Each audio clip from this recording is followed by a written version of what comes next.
So తప్పకుండా వీటన్నిటిని కూడా సమీక్షించుకుంటాం.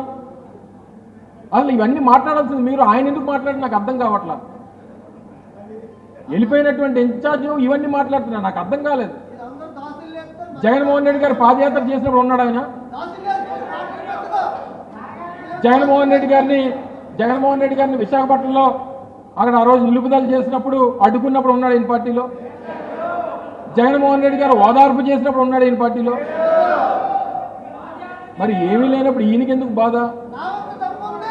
వీటన్నిటికన్నా మించి నాకు అర్థం కానిది ఏంటంటే, అసలు జగన్మోహన్ రెడ్డి గారు తాడేపల్లిలో కూర్చొని చెప్తే అన్నీ చెయ్యాలనుకున్నప్పుడు మరి అదే తాడేపల్లిలో కూర్చొని నీకు మంత్రి పదవి ఇచ్చినప్పుడు నువ్వెందుకు తీసుకున్నావు?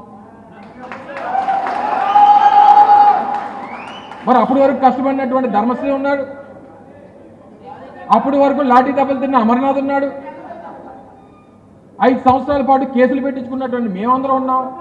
మరి ఆ రోజు అదే జగన్మోహన్ రెడ్డి గారిని, అవంతి శ్రీనివాస్ని, అమర్నాథ్ని, ధర్మశ్రీని, ముత్యాలని అందరినీ కూర్చోబెట్టి మాట్లాడి ఎవరికి మంత్రి పదవి ఇవ్వాలని అడిగాడు. ఇంకేమన్నా నీకు ఇచ్చాడు, తీసుకున్నావు, అనుభవించారు, 3 సంవత్సరాలు మంత్రి చేశారు,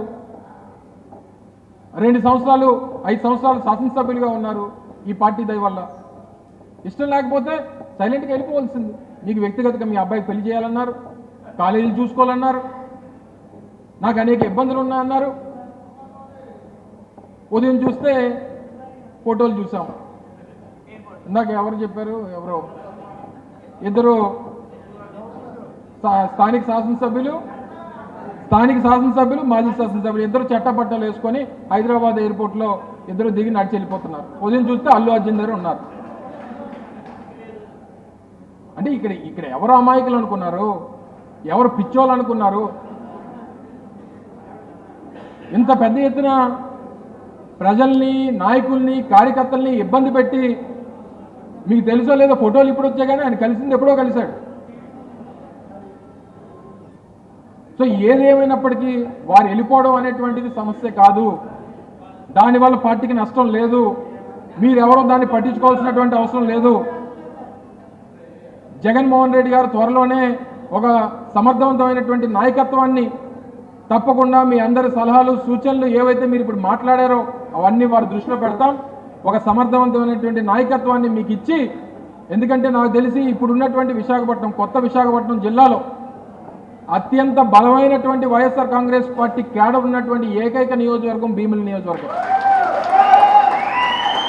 ఎందుకంటే గ్రామీణ ప్రాంతం ఉన్నటువంటిది. పార్టీ పూర్వం నుంచి అంటే 82 నుంచి తెలుగుదేశం పార్టీ స్థాపించిన దగ్గర నుంచి 42 సంవత్సరాల్లో కేవలం 10 సంవత్సరాలు మాత్రమే అధికారంలో ఉన్నారు మన పార్టీ కార్యకర్తలు.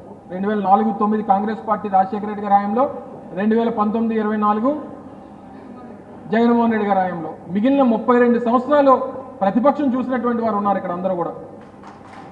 సో ప్రతిపక్షం మనకు కొత్త కాదు, పోరాటాలు కొత్త కాదు. ఏ ఇబ్బంది వచ్చినా ఎదుర్కొందాం. వైఎస్ఆర్ కాంగ్రెస్ పార్టీ కార్యకర్తకి ఏ కష్టం వచ్చినా మేము అండగా నిలబడతాం అనేటువంటి నమ్మకాన్ని మీ అందరికీ ఇవ్వడానికి ఈరోజు మేము ముందుకు రావడం జరిగింది. త్వరలోనే మండల స్థాయిలో కూడా సమావేశాలు నిర్వహిస్తాం. మండల వారీగా కూడా కొన్ని సమావేశాలు పెట్టుకొని అందరికీ ధైర్యాన్ని, ఎందుకంటే ఇప్పుడు ఓన్లీ ముఖ్య నాయకులు మాత్రమే వచ్చారు. రేపు మండల లెవెల్లో కూడా సమావేశాలు, అలాగే డివిజన్ లెవెల్లో కూడా సమావేశాలు పెట్టుకొని మరింత బలోపేతం చేసేటువంటి దిశగా ముందుకెళ్దాం. దయచేసి అందరూ ధైర్యంగా ఉండండి. ఎవరికి ఏ రకమైనటువంటి ఇబ్బంది రాదు, ఉండదు, ఉండబోదు. మీకు ఇబ్బంది వస్తే మాకు ఇబ్బంది వచ్చినట్టుగా ఫీల్ అయ్యి తప్పకుండా మీకు అండగా నిలబడతాం అన్నటువంటి విషయాన్ని మీకు మరొకసారి చెప్పడానికి ఈరోజు రావడం జరిగింది. ఇంత పెద్ద ఎత్తున మీరందరూ విచ్చేసి ఈ కార్యక్రమాన్ని విజయవంతం చేసినటువంటి ప్రతి ఒక్కరికి కూడా హృదయపూర్వకంగా 2 చేతులు జోడించి పార్టీ తరఫున ధన్యవాదాలు తెలియజేసుకుంటాం. నిన్ననే రేపు ఎలాగ పెద్దలు విజయసాయి రెడ్డి గారు కూడా, రీజనల్ కోఆర్డినేటర్ విజయసాయి రెడ్డి గారు, అలాగే మన ప్రాంత పెద్దలైనటువంటి పెద్దలు బొత్స సత్యనారాయణ గారు, వారి సీనియర్ నాయకత్వం, వారి తాలూకా బలం అంతా కూడా మనకి ఎలాగ ఉంటుంది.